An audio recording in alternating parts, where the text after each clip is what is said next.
Alright, everybody, this is going to be my Bad Batch Episode 2 in-depth breakdown, review, etc. There's going to be some, spoilers in this. So if you haven't seen the episode, you should go watch it first before watching this. It's your warning. So so without further ado, let's get into it. The show starts off with Hunter walking out of the cockpit. I assume it's a few hours, or it could be even, you know, like a day or so after they left Camino, because both Omega and Wrecker are passed out here. Um, Apparently, Omega was inspecting the ship. Seems Wrecker here is just like kind of chilling with the stuffy though. Uh, Valid. Echo asks Hunter, "She's just a child. What are we gonna do with her?" And it doesn't look like Hunter knows. Shortly after, Tech interrupts that they are about to arrive at Seleucami. Uh, then we get this picture of it. It's a desert swamp planet in the Outer Rim. Just kind of the planet that with a harsh environment like Tatooine, where someone might want to go to lay low. They land, and there's this weird reptilian panther lurking on some round weird creatures. Just classic Star Wars stuff. Weird animals and shit. Then we see Omega leaving the ship and being in the sunlight on the ground for the very first time. Um, she even reaches down to touch the dirt. Might seem a little strange, but we can assume as a clone, she's only known the cloning facility on and on Camino. It's a water planet, uh, and it's always raining, so she never really experienced sunlight before either. And here is shown she doesn't even know what dirt is, and she thinks it's amazing. So they leave the ship and walk through this field of weird fruit. Looks at least it looks like fruit to me.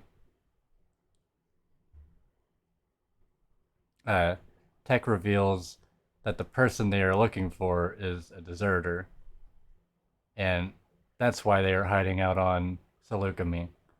Echo says, "You trust a deserter?" Tech says, "Why not? We're all deserters now."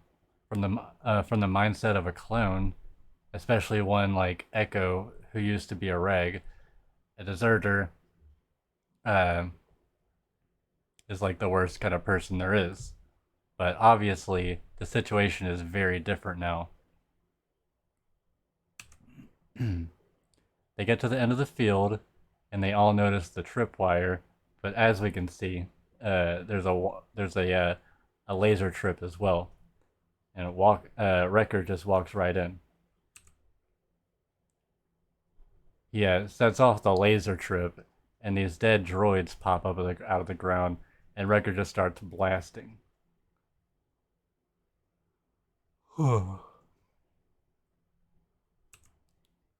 uh, then these two show up. This is Cut LaQuaine and his wife Sue LaQuaine. They are also returning Clone Wars characters too. And Sue here is insinuating that maybe there's other lost clones who aren't part of the Empire. We cut inside to their farmhouse, and Hunter introduces the new Bad Batch members. They also have to explain why Crosshair isn't with them. It's complicated, Hunter says. Cut says he heard about the clone troopers turning on Jedi from Rex, who had apparently just passed by yesterday. Says he doesn't know where he went. I guess it's likely the Bad Batch will try to find him in the future. Uh, Rex says he says Rex was going on about a behavioral implant, and then Omega pipes up says oh, he must mean the inhibitor chip, which makes sense. She would know because she worked in medical. But none of the batch knew about the chip. Hunter turns to Tech and is like, "Hey, you didn't say anything about a chip." And he's like, "Well, how else do you think it would work?" Uh, Cut and Sue kids run in exclaiming about the batch's chip. Record gets excited about seeing old friends.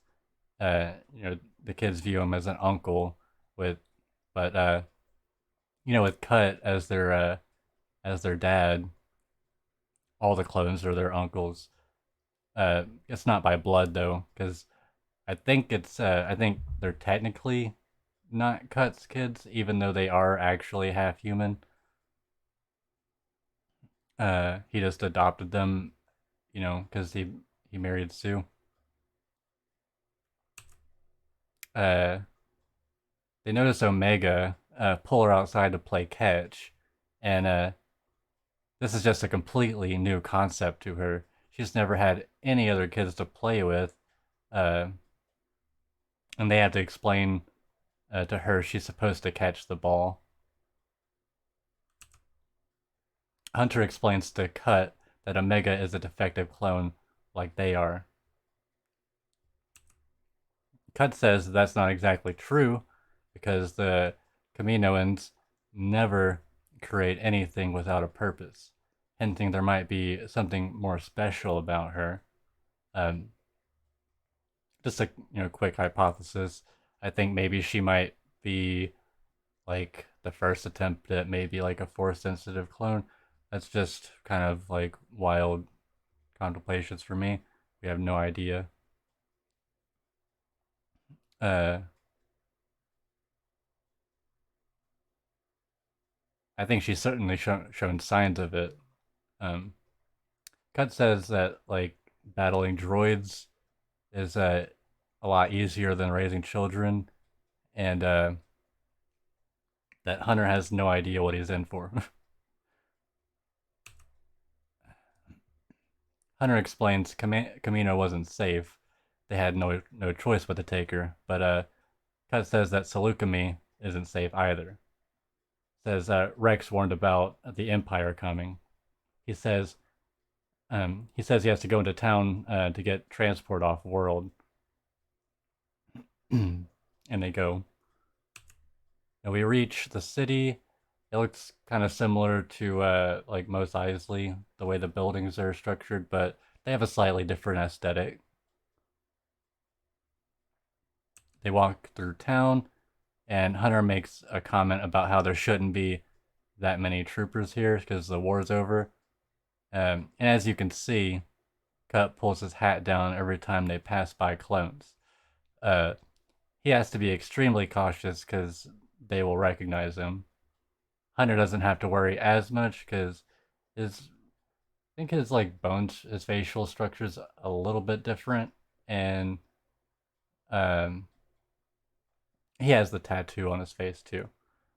He should have gotten rid of the headband though, because if they're like looking for him, that's gonna be a dead giveaway. Because he always wears it. Cut says that the Empire has been seizing ships and tagging them, just trying their best to make sure all travel goes monitored. They continue through town, and Cut tells Hunter the best way to go unseen is to just start a new life away from being a soldier. They get to this fruit vendor, and Cut tells her he needs passage off the planet, so apparently she's not just a fruit vendor here. Uh, she sells, services like forged like travel tickets and stuff. Because like he couldn't, even if they wait, getting a little ahead of myself. She says he needs a chain code because of a new galactic policy, and obviously somebody like Cut can't just like go get a chain code from a clone because they'll recognize him. She points them towards the now Empire-controlled transport shuttle to To board, you need the chain code, and you can only get one by registering with the Empire. It even shows up, it shows these two clones roughing up this poor alien. They Cut and Hunter head back to the farmhouse to form a plan.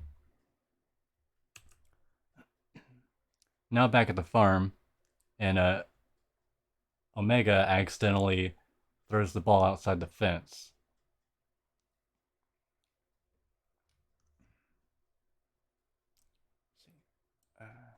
She actually throws the ball outside the fence, and they warn that they will just get it later.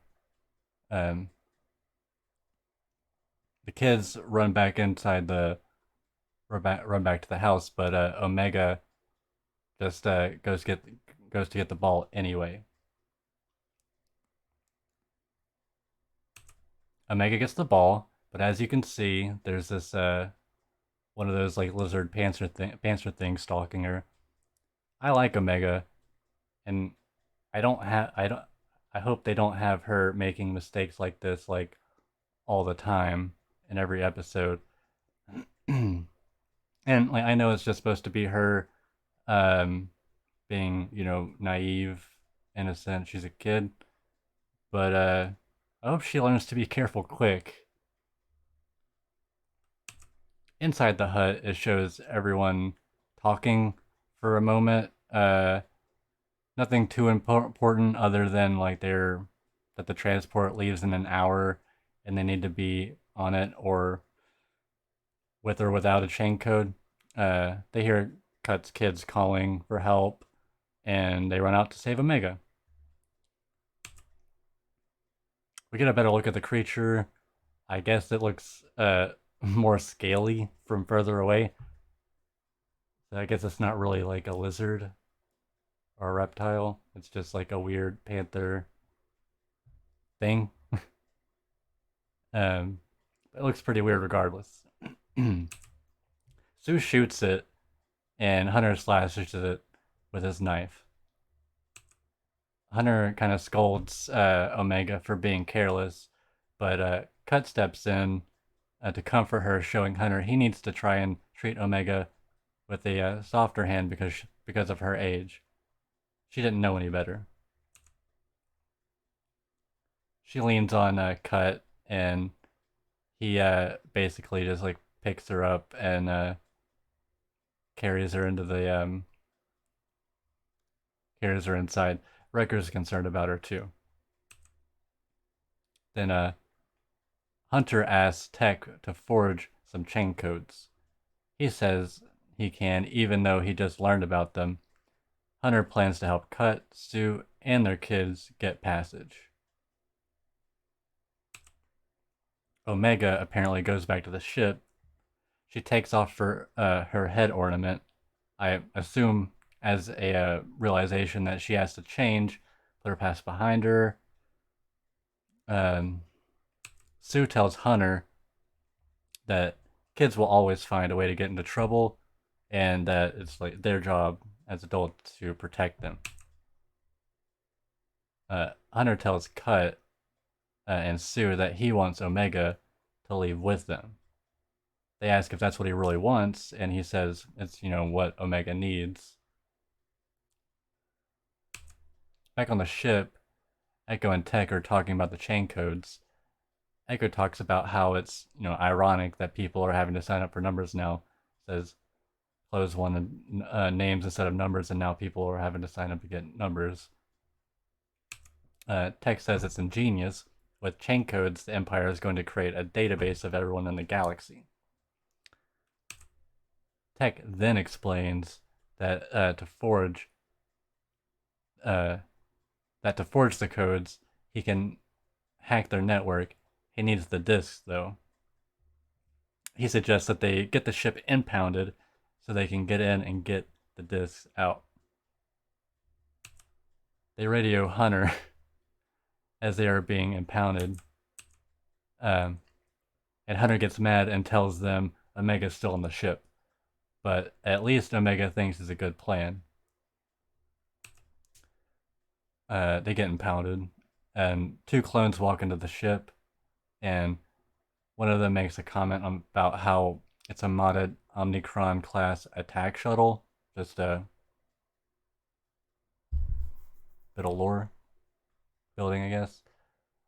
Um, After the clones walk off, Tech, Echo, and Omega jump down out of the secret compartment. Omega wants to help with the plan, but obviously she's too young and will probably get in the way. Echo says to let them handle it. Echo leaves the ship and makes it into the kiosk, and unsure where the discs are, he uses his socket arm on the computer. We get a good close-up look at him using it. Tech tells him it's likely in a safe, and then he finds them pretty quickly. Echo makes it back to the ship, and meanwhile, Hunter, Cut, and the rest of the gang are getting ready outside. They need to get in line for the shuttle. Tech is handling the forging easily.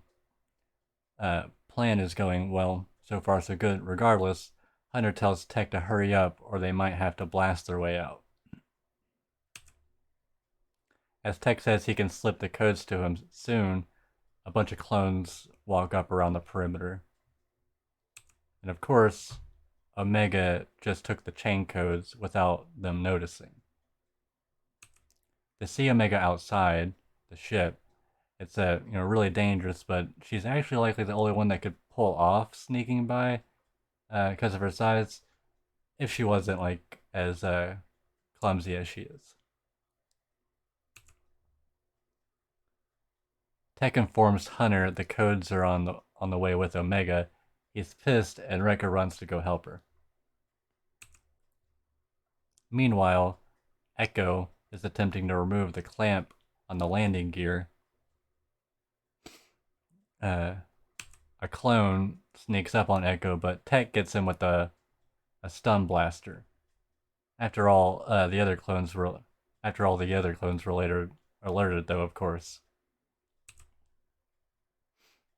All the clones run past Omega, but she bumps into an R-Series droid, and it makes a ruckus. But Wrecker smashes its head in, tells her to head back to the dock. After Omega leaves, 3 more clones show up and confront Wrecker, but he takes them all out at once. Omega makes it to the dock and gives the chain codes to Hunter, but she's curious that there are 5 discs. Hunter tells her that he wants her to go with Cut and Sue. He explains that they have to give her that they can give her the life that the Bad Batch can't. Sorry, guys. There's a lot of text. But she says she says she wants to stay with them. A trooper says to quit holding up the line, and Hunter says she has to go. It's for her own good, and she walks toward the kiosk. The trooper begins scanning their chain codes, and Hunter heads to go help the rest of the Bad Batch. Hunter makes his way there, and he takes out a bunch of clones by surprise. More start showing up, though. Wrecker goes to help Echo take the clamp off. He's able to pull it off with brute force. These things are designed to hold a ship down. He's really strong, even if it's not meant to be pulled from the side. They start boarding the ship, but Omega shows up. Apparently, she decided to not go with Cut and Sue anyway. Hunter is able to help her to the ship. Back with Cut and Sue, they are about to get on the shuttle, but a trooper stops Cut. He begins to say he looks familiar, but another clone walks up saying they need reinforcements, saving Cut from being found out. He's able to get on the ship and they take off. The Bad Batch are able to take off and escape. Wrecker's lifting this droid for some reason, I guess for exercise or something. Omega goes to talk to Hunter. She says she knows she's made a mistake and she's got a lot to learn, but she left with them and wants to stay with them. It's like, you don't have to get rid of me. I made a mistake.